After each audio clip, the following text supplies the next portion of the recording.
Do you ever wonder what it takes to become wealthy? Other than the capital, of course, luck cannot always be counted as a highly important factor to become wealthy, and to be considered one. Or what does being wealthy mean?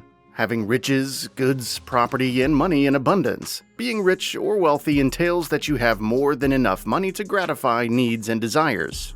Now, the greater question is, how can you stop being broke and become wealthy? Like most believe, it's not simple as just having a huge amount of capital and luck. People often believe that the billionaires and millionaires become wealthy based on these two factors alone. For the vast majority of millionaires, even billionaires, it wasn't just luck. In fact, there are a couple of simple practices that they have adopted that even you can apply yourself for the management of your finances in daily life. What's up, guys? Welcome back to Glory Investing Show. And in today's video, we'll teach you how to escape the rat race you're in. Utilizing their balance sheets. Millionaires and even billionaires manage their finances as they would manage their business by utilizing their balance sheets. A balance sheet is a summary of financial dealings done in the business and by the business. It holds the record of annual income, monthly income, statement of assets, liabilities, debts, credits, extra expenditures, side income, and so on. It is one of three core financial statements other than income statement and cash flow statement. The reason that we are discussing this type of financial statement is that finance, money, is part of our daily life, and not all of it is in the form of cash. It can be credit or investment, or even share that provides you with a profit. So basically a side income besides your paycheck, which might come monthly or weekly. Coming back to how a wealthy person would manage their finances, you see, if you're rich, then you are likely managing your finances how a business would. When a business earns a revenue or profit by selling their products or services, they don't just take that money and start spending it blindly. That money goes through a process, a plan of sorts, in which the people responsible decide how that money should be used and distributed, and that's how the business is able to stay profitable and running. Similarly, how you should manage your household expenses, carefully and with better planning. Process. The process is part of money planning. The profit that a business earns by selling their product or service goes through the process of careful planning and how that money will be used, distributed, and reinvested back into the business, so the business stays profitable and growing. This process includes the following. Personal financial statement. A personal financial statement is a spreadsheet that details your assets, income, expenses, and liability. This spreadsheet comprises two parts, the balance sheet and the income statement. It's a personal financial management tool that is used by an individual or a family unit to take into account their spending. Paychecks and savings, which include assets and liabilities as well. This tool can help you to keep track of your money and basically help you control your overindulging habits. After months of carefully and accurately filling out the spreadsheet, you can begin to see a pattern of repeated spending, which might be having a negative effect on your savings, and so you can make amends to avoid such spending habits. Moving on to the next topic. Number 4. Leverage. Now, what is leverage? Borrowing funds to buy things, with the aim that future profits obtained from the things bought by borrowing money will be many times more than the cost of borrowing. For example, in the United States, you take a mortgage worth $100,000 after paying 15% to 20% as a down payment to buy a house, and then you put that house up for rent.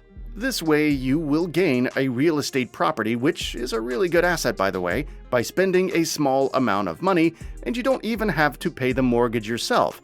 All of that rent accumulated from the property will be going to the bank for returning the borrowed money. Leverage is considered to be a rather powerful tool in expanding your monetary value through assets, which also provide you with a small sum of profit because it does not tie up all of your capital in just one investment.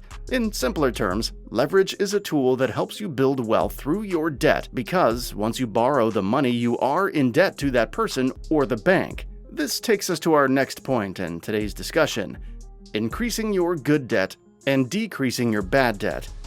Now, what is the difference between good debt and bad debt? In simple terms, good debt is the type of debt that gives profit in return.